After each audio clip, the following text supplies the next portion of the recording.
Alright, I'm just gonna say it. Best Abzan commander, don't even think it's close.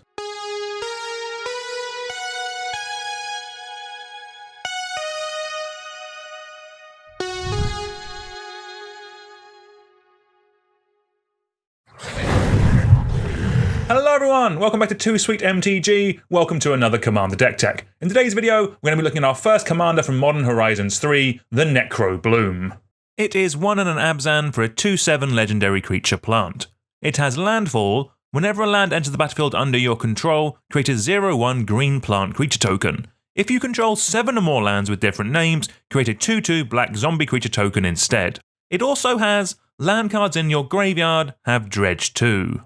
Well, hello there, my dredgy boy. The Necrobloom is a very cool and very versatile commander. The way we're going to be building this deck today is by trying to make as many tokens as possible to make us an army so that we can turn them sideways, swing through and win the game. To do that, we're going to be using the Necrobloom and a host of other cool token makers to make us that army board state, so that whenever a land comes into play under our control, we make more creatures. Unlike other land-based token decks, in this we get to use our graveyard as a resource, as the Necrobloom lets us dredge lands back from our graveyard to our hand. This is so that we can play them again and make more tokens. While we're dredging, we'll be fueling up the graveyard with other lands and a host of other spells for us to use and abuse. If you've not played with dredge before, it's kind of very broken. Dredge lets you replace any instance of card draw, being that at the start of your turn, or if you draw a card from like a skull clamp, you can replace that with dredge. That means you return the card with dredge to your hand and mill the dredge number. So with the Necrobloom, any instance of card draw, you can move a land from your graveyard to your hand and then mill 2 cards. That is a fantastic value engine and will put so many cards into the graveyard, it's going to be awesome.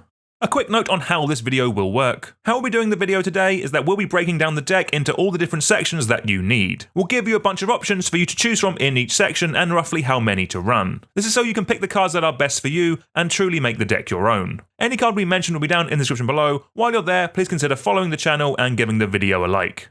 Our first section is some token makers. Specifically in this deck, we're looking at ones that trigger whenever we play a land. First up, we have Field of the Dead, which will basically be another copy of our commander that's free to run as it's on a land. Also, as it's a unique land name, it'll help our commander make 2/2s instead of 0/1s. We then have a bucket load of token makers on creatures and enchantments. There's plenty here, all up and down the curve, and this is where the bulk of these effects will come from. Remember, in this deck we're looking for between 8 to 10 of these, as they make us the token board state that we'll use to actually win the game. There's more than are on screen here, run the ones that work best for you and your budget. But importantly, run some cheap ones and some more expensive ones as well. You can't just run the expensive ones, unfortunately. You do need things to do early in the game. Next up we have our ramp section. As always, this is super important to make sure the deck has enough fuel to get it through a game. This deck will be a little bit different because with our commander always dredging lands from our bin back into our hand, we're pretty much guaranteed to always have lands in our hands and in our graveyard. This means that a bulk of the ramp will be on effects that let us play extra lands in a turn. Cards like Burgeoning, Exploration, Azusa, Dryad of Ilysian Grove, Wayward Swordtooth, Oracle of Mul Daya, and Thalia and the Gitrog monster are all fantastic at this. Some are more expensive than others, so again, run what works best for you and your budget. These are all fantastic in the deck and are truly great with the token makers, as they let us make multiple tokens in a turn. The best of the bunch, however, is with the original Gitrog monster. It lets us play an additional land on our turn, and puts a land into our graveyard ready for us to dredge back. What's great, however, is that whenever a land is put into our graveyard, we can draw a card. That draw we can replace with dredge from our commander, meaning with this and our commander out, if we hit a land off of the dredge, we'll get to replace that draw with another dredge. We can keep doing that as long as we keep hitting lands. This will put so many cards into our bin, it'll be phenomenal. When we are putting all those lands into play, it's worth mentioning a card like Lotus Cobra. This is a very solid card in any deck, but in this where we're going to be playing multiple lands per turn, and hopefully some fetch lands, it'll really let us have some explosive turns. Then I also want to mention here cards like Ench's Restoration, Harrow, Roiling Regrowth, and Springbloom Druid. These let us sacrifice a land to go and get 2 more lands, and then with our commander, we can just get the land that we've sacked back, so we're not down on that transaction at all. Really solid in the deck. Then lastly in ramp, it's worth mentioning a card like Insidious Roots. This will turn our tokens into Birds of Paradises, which will all but guarantee we can cast any spell that we want. The next part of the engine is some more land recursion effects, so we have more access to all the lands that we've been dredging into our graveyard with our commander. First up we have cards that let us play lands from the graveyards. Cards like Crucible of Worlds, Rampaging Excavator, Conduit of Worlds, Perennial Behemoth, and Ancient Green Warden are all fantastic with effects that let us play extra lands in our turn. As with our graveyard nice and full, we'll always have plenty of things to play. They get even better with cards like Evolving Wilds and other fetch lands, or lands that can sacrifice themselves, as those lands let us play them over and over again with all of the multiple land drops. You can crack a fetch, then replay it from the graveyard, and crack it again. That is a lot of landfall. And then we have some awesome cards like Splendid Reclamation and World Shaper. These effects can return all the lands from our graveyard back into play in one fell swoop. Perfect for when we have a couple of token makers out and we really want to make a big board state. Next up is our card draw section. This is a little different to a regular deck because I'm including self-mill in here as well. That's because we'll have access to all the cards we put into our graveyard, basically making our graveyard an extension of our hand. First up in any deck that makes a bunch of X1s, we need to talk about Skullclamp. This is great at turning a plant into 2 cards, or more importantly, 2 lots of dredge. Similarly, in any token deck, we can look at running Idol of Oblivion. This is basically a cheaper Phyrexian Arena, as we'll easily be triggering this once the deck is up and running. And then also when we have a bunch of mana, we can also make a 10/10 if we fancy it. You then have some one-time sacrifice effects that draw us cards, with things like Corrupted Conviction and Village Rites. Again, just solid at keeping the deck ticking over and triggering that dredge to put more cards in the bin. Horn of Greed could be a little cute, but I'm definitely here for it. It turns all those extra land drops into card draw, or importantly, more dredge, and I think that'll be very good. You then have a card like Tireless Tracker, which is landfall, make a clue token that we can then crack for some card advantage whenever we have any spare mana. Then to help out our graveyard, we have some creatures with a little bit of self-mill. You have some cheap efficient options like Stitcher's Supplier and Satyr Wayfinder. You have some repeatable options with a card like Skull Prophet, and then you have some mill that can also get some lands back with a card like Tato Farmer or Aftermath Analyst. Next up is our interaction section, and like with most decks, you want to start at around 8 bits and then go up from there the more competitive that your playgroup is. We're a 3-colour deck in some of the best colours for removal. There's a ton of awesome options at instant speed, so run at least 6 of the best ones that you have available to you. Either make them cheap and efficient like Path to Exile or Swords to Plowshares, or make them a bit more expensive but able to hit anything that you want, so with cards like Beast Within or Generous Gift. We're also in the best colours for board wipes, so back at least 2 of the best ones that you own.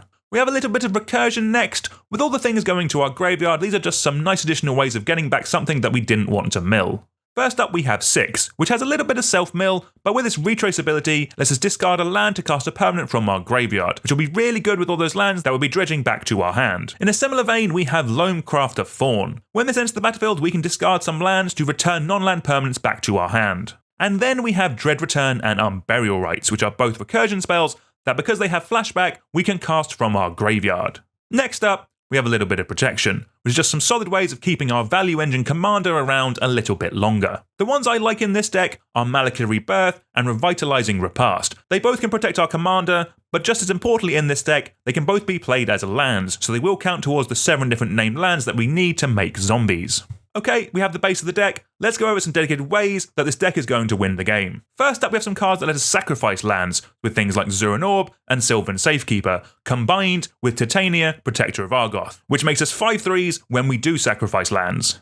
Zuran Orb can also gain us some life, Sylvan Safekeeper is some bonus protection, but when they're combined, it means that we'll be making lands on the way in and also on the way out. What those 5/3s and our other token makers will love is cards that double or triple the number of tokens that we make. There's a couple of cool options in our colours that can do this now, but creatures like Mondrak, Glory Dominus, Elish Norn, Mother of Machines, and Oya Tak, Deepest Foundation are just some great examples of this. We can then look at running a couple of drain effects. Cards like Corpse Knight, Kambal Profiteering Mayor, and especially Mirkwood Bats will just kill players without us ever needing to attack. I definitely consider running at least one of these. We're then back with another Titania, however this one comes with Argoth, Sanctum of Nature. These are both very solid cards in the deck. The Titania gives us some life, Argoth does some milling and makes us some tokens, but why they're here is that together they meld into Titania, Gaia Incarnate, which is incredibly cool and will just win you the game. To find Argoth and some of our other broken utility lands, we have cards like Elvish Reclaimer, White of the Reliquary, and Knight of the Reliquary, which are all land tutors. All really fantastic at getting some cool lands that we need at any given spot. Like for example, making a 2020 Squidly Fish with the Dark Depths Thespian Stage combo. Get both in play, make Thespian Stage a copy of Dark Depths that will have no counters on it, and go to town on your opponent's life totals. And we then have a little bit of combo action as well. Firstly, if you combine the Necrobloom with something that reduces the cost of cycling effects, like Fluctuator, or makes us mana when we cycle a land, like Bone Miser. With those two in play, if you cycle a land with only generic in its cycling cost, you can basically mill your whole deck. When you cycle a card, you draw a card, so you can replace the draw with dredging too. Basically, you're throwing a land into the bin, dredging it back into your hand, and in that process making the mana to discard it again. With your whole deck in your yard, you can then do something like Dread Return back a Hoof variant to win the game that way.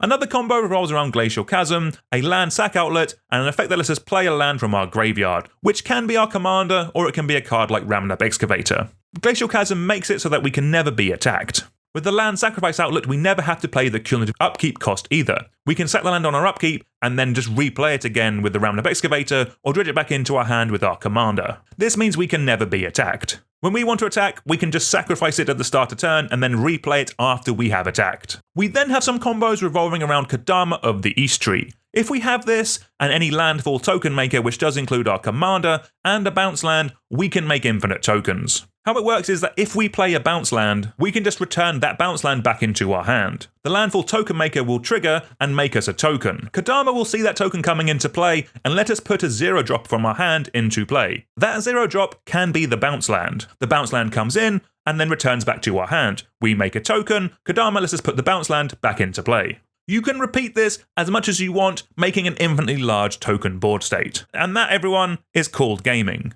Alright, that was the deck. Let's talk about lands. This is a lands matters deck, so I would recommend running between 38 and 40 lands in total. This commander as well really wants us to run as many differently named lands as possible. So for basics, that means running basics of each colour, and then also snow basics of each colour to add some diversity because they are different names. For fixing, run as many different dual lands that you can that come into play untapped. If you have fetch lands or other lands that sack themselves, get them in as well. For utility lands, really, if they don't come into play tapped and they tap for one of our colours, you can definitely jam them in as well. And then we've mentioned the cycling lands that combo with our commander, but being honest, the rest of them are still pretty good as well, as if we have any spare mana, we can just cycle them into the graveyard and then replace the draw off the cycle with dredging them back into our hand, while also milling 2 more cards for us to use. They're just a really nice little value engine. Right, that's going to do it for today. If you found this video helpful, please consider subscribing to the channel. The more people who are subscribed, the cooler things we can do, like for example, gameplay. If you like this deck, maybe you'll see it in action in an upcoming video on the channel.